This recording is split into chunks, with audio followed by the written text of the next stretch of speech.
பெஞ்சல் புயல் கரையை கடந்த மரக்காணம் பகுதியில் தேசிய பேரிடர் மீட்புப் படையினர் மீட்புப் பணிகளை கண்காணித்து வருகின்றனர். தாழ்வான பகுதியில் வசித்த 212 பேர் முகாம்களில் தங்க வைக்கப்பட்டுள்ளனர். பெஞ்சல் புயல் மரக்காணம் அருகே கரையை கடக்கும் என முன்கூட்டியே கணிக்கப்பட்டதும் முன்னெச்சரிக்கை நடவடிக்கைகளை அரசு மேற்கொண்டது. மரக்காணம் பகுதியில் சூறைக்காற்றுடன் பலத்த மழையும் பிற்பகல் முதல் பெய்து வந்தது. விஜயவாடா பகுதியிலிருந்து 30 பேர் கொண்ட ஒரு தேசிய பேரிடர் குழுவினர் மரக்காணம் வரவழைக்கப்பட்டனர். அவர்கள் விழுப்புரம் மாவட்டத்தில் உள்ள 19 கடலோர கிராமங்களில் தீவிர கண்காணிப்பில் ஈடுபட்டு தாழ்வான பகுதியில் இருந்தவர்களை பாதுகாப்பாக முகாம்களில் தங்க வைத்தனர். இதுவரைக்கும் ஒரு 3 ஷெல்டர்ல 212 பேர் நம்ம தங்க வச்சிருக்கிறோம். அவங்களுக்கு தேவையான உணவு, குடிநீர் எல்லாமே ஏற்பாடு செஞ்சிருக்கிறோம் சார். மற்ற பகுதியில் இருக்கிற பொதுமக்களுக்கும் அந்த கடற்கரையோரம் இருக்கிறவங்களுக்கும் நம்ம அறிவுரைகள் சொல்லியிருக்கிறோம். மழையின் அளவு அதிகமான அவங்களையும் நம்ம பாதுகாப்பான இடத்துக்கு கொண்டு போய் வைக்கிறதுக்கான ஏற்பாடுகள் இருக்கு நம்மகிட்ட.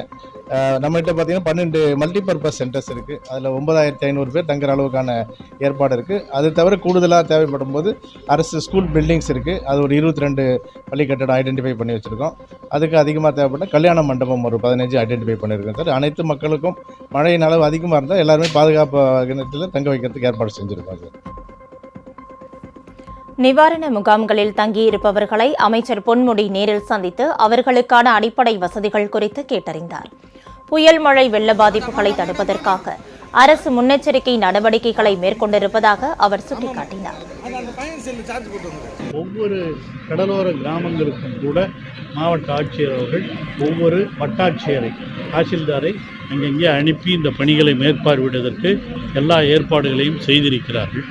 ஆகவே எந்த அளவிற்கும் அதனால் வெள்ளம்ங்கிறது எப்படி, புயலுங்கிறது எப்படிங்கிறதெல்லாம் உங்களுக்கு தெரியாதில்லை. ஆனால் அதனால் வரக்கூடிய விளைவுகளை கூடுமான வரை தடுத்து நிறுத்துவதற்கும், அந்த விளைவுகளை தடுத்து நிறுத்துவதற்கும், அதனால் பாதிக்கப்படுபவர்களுக்கு உதவி செய்வதற்குமாக தமிழக முதலமைச்சர் எடுத்திருக்கிற நடவடிக்கைகள் மிக மிக அதிகம்.